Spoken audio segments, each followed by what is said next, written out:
بسم اللہ الرحمن الرحیم۔ تمام دیکھنے اور سننے والوں کو السلام علیکم۔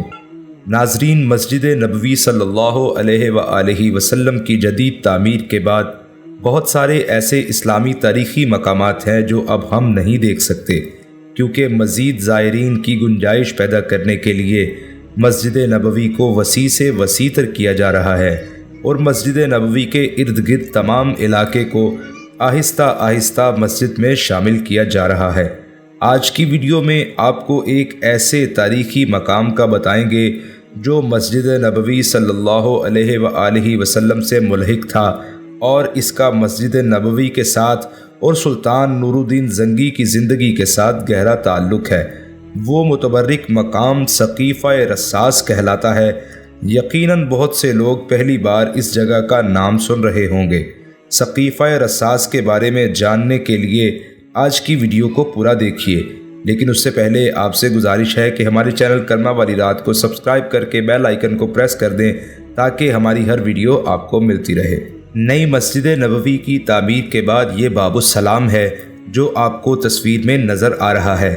مسجد نبوی کے صحن میں جس جگہ کو سرخ تیر سے ظاہر کیا گیا ہے، جدید تعمیر سے پہلے باب السلام کے باہر تقریباً اس مقام پر سقیفہ رساس ہوا کرتا تھا، جس کی زیارت سے مومنوں کے دل جھوم جاتے تھے، مگر اب یہ مقام جدید تعمیر کی وجہ سے منہدم کر دیا گیا ہے۔ لیکن کچھ پرانی تصاویر میں اس کو اب بھی دیکھا جا سکتا ہے، جیسے کہ ویڈیو سکرین پر چلنے والی بلیک اینڈ وائٹ تصویر میں آپ اس مقام سقیفہ رساس کو دیکھ سکتے ہیں، اور ساتھ ہی ساتھ باب السلام کی پرانی تصویر کو بھی دیکھ سکتے ہیں جو آج سے نصف صدی قبل تقریباً ایسا نظر آتا تھا۔ ناظرین، سقیفہ رساس کیا ہے یہ جاننے کے لیے پہلے آپ کو اس سے جڑے اس روح پرور واقعے کو سننا ہوگا جو آپ کے قلوب کو گرما دے گا، اور اس کے بعد سقیفہ رساس کا راز آپ کی روحانی لطافت کو مزید دوبالا کر دے گا۔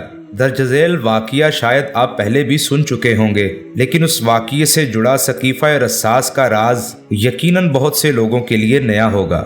ناظرین، یہودیوں نے 558 یا 57 ہجری میں ایک گھناؤنی سازش کی تھی۔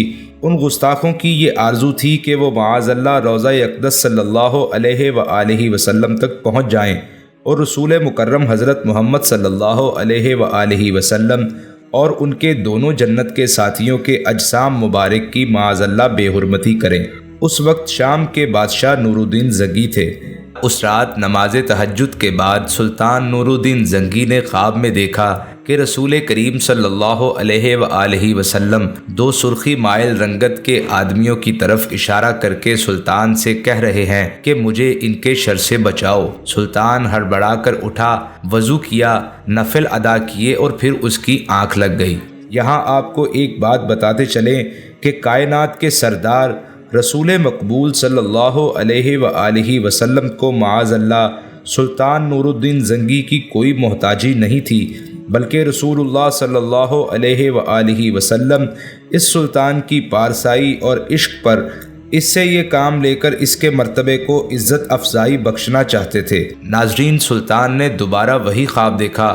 وہ اٹھا، اس نے وضو کیا، نفل پڑھے اور پھر دوبارہ سو گیا۔ تیسری بار وہی خواب دیکھا۔ اب کی بار اس کی نیند اڑ گئی۔ اس نے رات کو ہی اپنے مشیر جمال الدین موصلی کو بلا کر پورا واقعہ سنایا۔ مشیر نے کہا، سلطان، یہ خواب 3 بار دیکھنے کے بعد آپ یہاں کیوں بیٹھے ہیں؟ اس کا اب کسی سے ذکر نہ کیجیے گا اور فوراً مدینے روانہ ہو جائیں۔ اگلے روز سلطان نے اپنے 20 مخصوص افراد کو اپنے ساتھ لیا اور بہت سے تحفے تحائف کے ساتھ مدینہ منورہ کے لیے کوچ کر لیا، اور تقریباً 16ویں روز شام کے وقت مدینہ منورہ پہنچ گیا۔ سلطان نے سب سے پہلے روضہ رسول صلی اللہ علیہ وآلہ وسلم پر حاضری دی اور مسجد نبوی میں بیٹھ گیا۔ اعلان کیا کہ اہل مدینہ مسجد نبوی میں پہنچ جائیں، جہاں سلطان ان میں تحائف تقسیم کریں گے۔ لوگ آتے گئے اور سلطان ہر آنے والے کو باری باری تحفہ دیتا رہا۔ اس دوران وہ ہر شخص کو غور سے دیکھتا رہا، لیکن وہ 2 چہرے اسے نظر نہ آئے جو اسے ایک رات میں 3 بار خواب میں بار بار دکھائے گئے تھے۔